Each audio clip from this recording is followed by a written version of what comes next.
up everybody, StevDeS here. The Mario timeline as we know it is quite finicky. There's a lot of different places it could start, but everybody agrees that Yoshi's Island is probably the most likely place. But as far as the timeline is concerned, for this set of videos, I decided to go with the game theorist.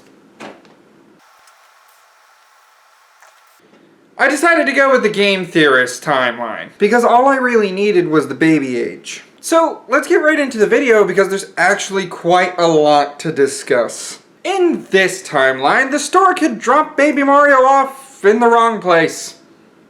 For some reason. To which he was found by a couple of Toko or whatever Sarasa land people from the Eastern Kingdom, and eventually made his way to the royal family to grow up alongside Princess Daisy in Sarasa land. After discovering that he could contain the power of a star, he did befriend a treasure hunter, a rather greedy soul, as both of them headed to the Bean Kingdom to try to get some answers as to where Mario came from. This led them to confront Donkey Kong as being led by a ringmaster for a circus, and Yoshi needed to be saved by Mario here. This Yoshi was then taken back to the castle and nursed to health, whereas Queen Bean did not like the idea of a Yoshi being forced to fight.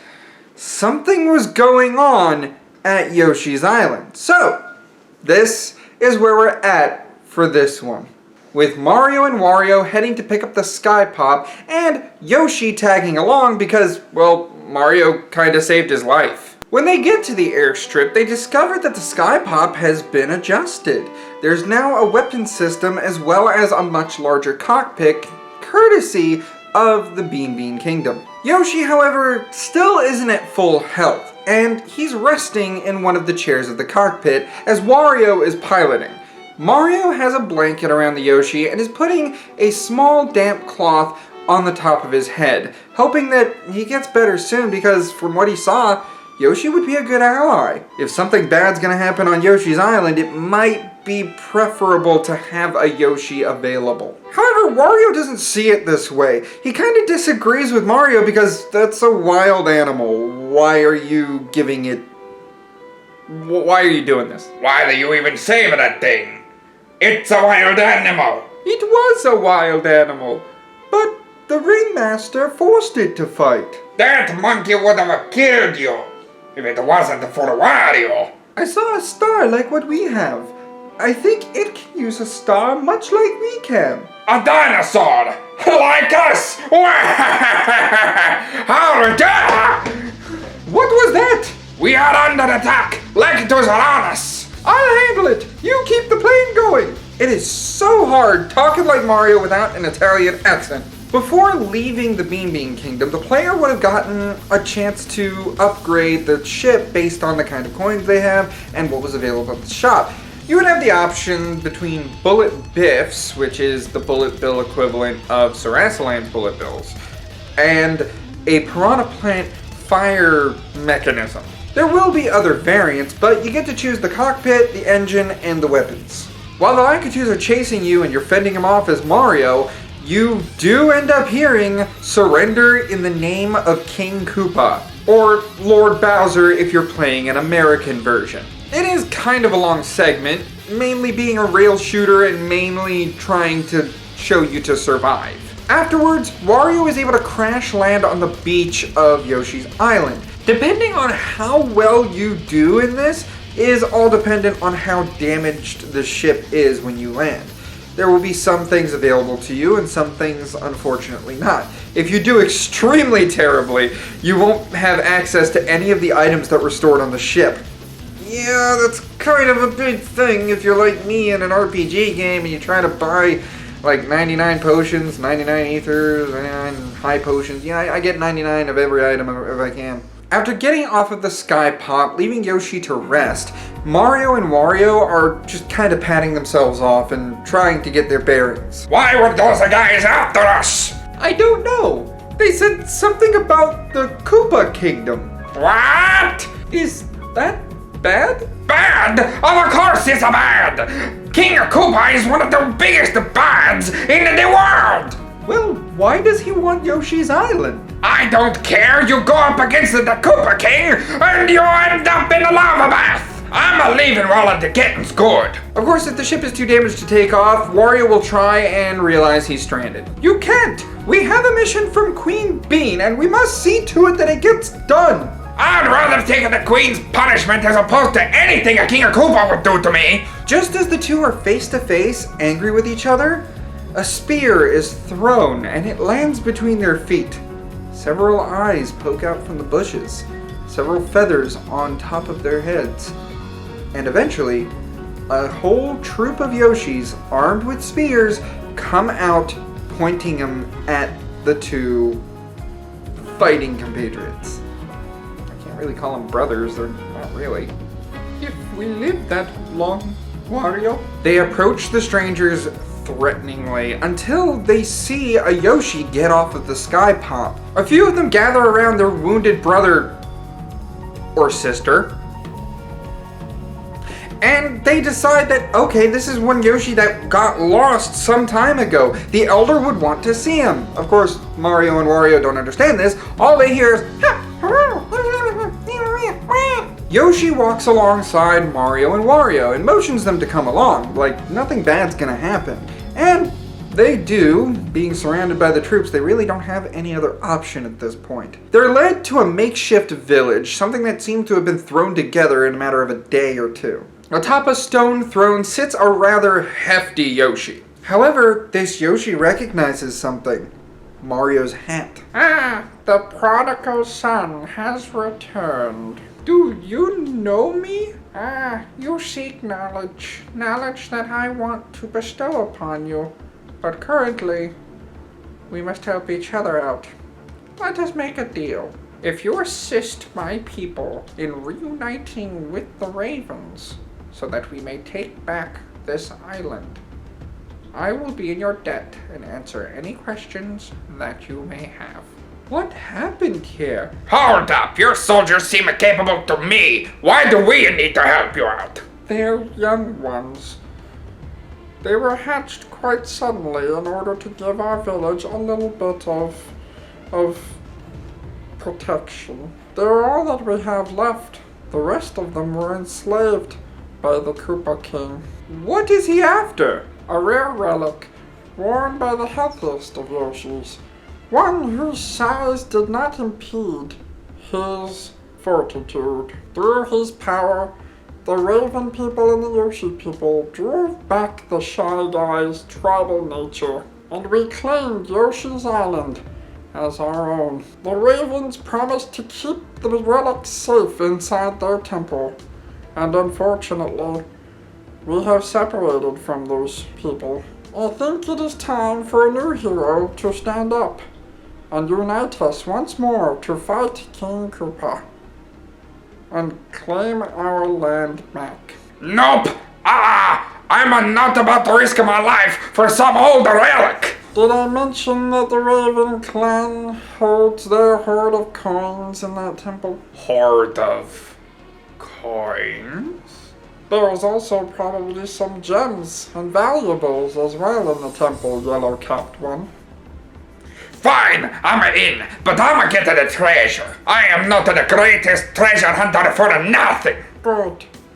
Do this for me, red-hatted one, and I will tell you all I know. As they begin to leave, the player can check out the stores and what limited supplies they do have in order to make their adventure a little bit easier through this part. They have to go through a usual forest section, and afterwards they end up coming across the temple. And the temple operates kind of iffily. You see, there are puzzles in just about every room, as well as certain secrets that need to be activated. Once all the secrets are activated, it is a one-way trip to the boss room, as every single door ends up opening. You do a puzzle in one room, and another door might close. And then you do another puzzle in that room, and the door behind you might close, but that one that was closed opened. It becomes kind of a puzzle in a way. After a scripted sequence where the door ends up closing on you and Wario's about to give up, he goes to the door to find Yoshi. Yoshi joins the party and we get a tutorial about Yoshi's egg throw and Yoshi's flutter jump skills. The flutter jump, as long as it kills an enemy, will move on to the next enemy, and so on in quick succession. Used correctly, this could wipe the field as the final hit. However, it doesn't do a lot of damage. That's why it needs to be used correctly. His other skill, egg throw, allows him to target not only airborne enemies, but things in the background that might affect the battle. Paper Mario did this gimmick extremely well, so why not? Let's bring that back for an RPG. You do the right combo of rooms and bam, you get to the Dragon Crown. But when Mario picks it up and tries to put it on, it doesn't fit him. And so Yoshi tries and it doesn't fit him either. Wario just grabs it, puts it on, and it ends up fitting his fat head. He did say a healthy Yoshi, one whose thickness did not impede his speed. However, as soon as you get out of the temple with the Dragon Crown, you are confronted by Raphael the Raven. This battle can go one of two ways. One, it could be extremely hard if you ended up going back into the room that had all of the treasure and took all of the money. If you took that treasure, then Raphael's going to be mad. He's going to do more damage and he's going to have more defense. If you didn't take the treasure, and all you did was take the crown, Raphael the Raven won't be as mad, but he will have a little bit more health to compensate. However, in this battle, you do get a new option in the menu. Change equip. If Wario didn't have the crown on before the battle, you have the opportunity to wear the crown. After getting hit once, the calm Raphael Raven will give up, and you'll get half the experience for it. You'll get full experience if, after equipping the crown, you use it to defeat Raphael the Raven. In fact, when he's angry, he's immune to most status effects. The waft isn't going to help you here. The Dragon Crown ends up being a fire-based equipable for Wario, allowing him to do an attack that isn't necessarily melee. It is close range, but it is not melee. Therefore, some of the enemies that are spiked, that thing can help. As Mario, Wario, and Yoshi lead Raphael Raven, who agrees to help the Yoshis once again. Then we go to another scene in a castle surrounded by lava, as Alakatu, without his cloud being held back by two guards, is being dragged in front of a huge monster upon his throne. Report. The plane landed on the island, sir. We did do some damage to it, so it is stranded on the island right It landed! It must be landlocked, my king, my lord.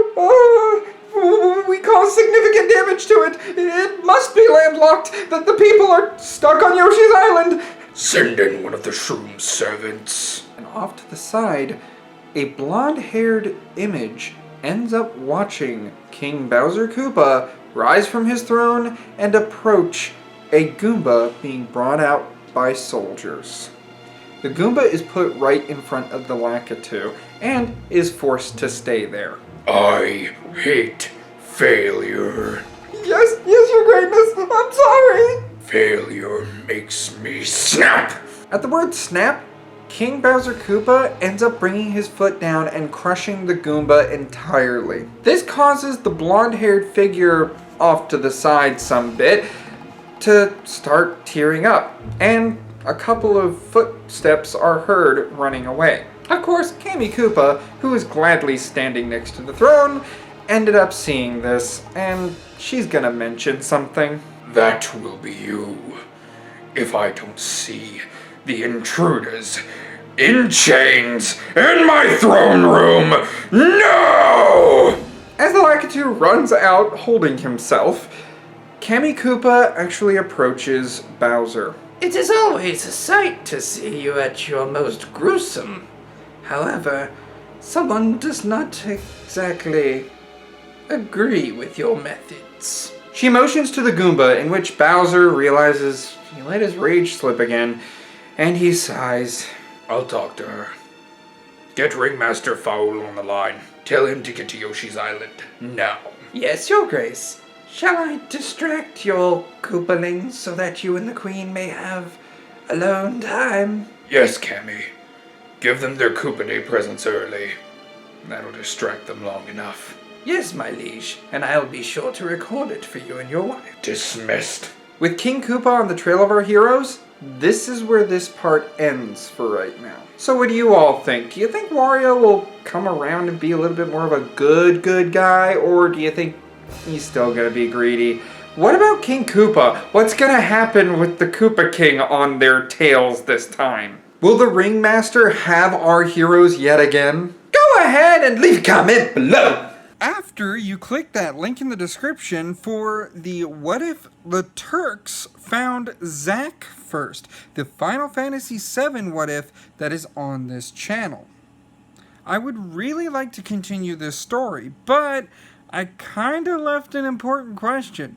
With Zack and being involved, maybe some of Avalanche's members survived. This could be an opportunity for a bit of character development. Give me another character to use. So by all means, check out that poll in the description below, and let's get to the end of this video. For more what ifs in the realm of video gaming and Dragon Ball alike, such as if Crash Bandicoot ended up being evil, go ahead and hit that subscribe button. If you'd like to support the channel, those are the best ways to do it, but if you feel a bit generous, check out the Patreon in the description below. And, as always, I'll see you in the next one. Ciao.